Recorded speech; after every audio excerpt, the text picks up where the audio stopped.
Lung cancer management అనేది చాలా మారింది. లంగ్ క్యాన్సర్ అనేది మనకు తెలుసు ఊపిరితిత్తుల్లో వచ్చేటువంటి క్యాన్సర్. ఇది ఎర్లీ స్టేజెస్‌లో వచ్చినటువంటి క్యాన్సర్‌కి సర్జరీ చేయలేని వాళ్ళల్లో ఇంతకుముందు చాలా ప్రాబ్లమ్‌గా ఉండేది. ఇప్పుడు రేడియేషన్ పద్ధతులు అడ్వాన్సెస్ వచ్చిన తర్వాత మనం 4D గేటింగ్ అంటే 4D రెస్పిరేటరీ గేటింగ్. ఈ లంగ్స్‌లో ట్యూమర్ అనేది మూవ్ అవుతూ ఉంటుంది. సో మనం 4D సిటీ స్కాన్ చేసి ఎగ్జాక్ట్‌గా మనకి ఒక రెస్పిరేటరీ విండోలో ఉండేటట్లు ఆ ట్యూమర్ ఉన్నప్పుడే రేడియేషన్ డెలివరీ అవుతుందన్నమాట. సో పేషెంట్ ఊపిరి గట్టిగా తీసుకొని ఆపవలసిన అవసరం లేదు. ప్రశాంతంగా పడుకొని నార్మల్‌గా ఊపిరి తీసుకుంటూ ఉంటే ట్రీట్మెంట్ సాఫీగా సాగిపోయి ఎగ్జాక్ట్‌గా అక్కడికే వెళ్ళేటట్లు ఒక 5 డేస్‌లో రేడియేషన్ చేసేసి మనం కంప్లీట్ చేసేసేయచ్చు. దీన్ని రెస్పిరేటరీ గేటింగ్ మెథడ్ అంటారనమాట.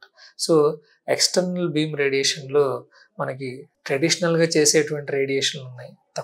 తక్కువ మోతాదులో తక్కువ రోజుల్లో అయిపోయేటటువంటి పద్ధతులు ఉన్నాయి. అలాగే ట్రీట్మెంట్ జరుగుతున్నంత సేపు అంటే రూమ్‌లో ఉండగా కూడా మానిటరింగ్ చేస్తూ ఎగ్జాక్ట్‌గా పిన్ పాయింట్‌గా రేడియేషన్ చేయడానికి మనం అవకాశం ఉంటుంది. ఇలాంటి అడ్వాన్సెస్ చాలా మనకి వచ్చాయి.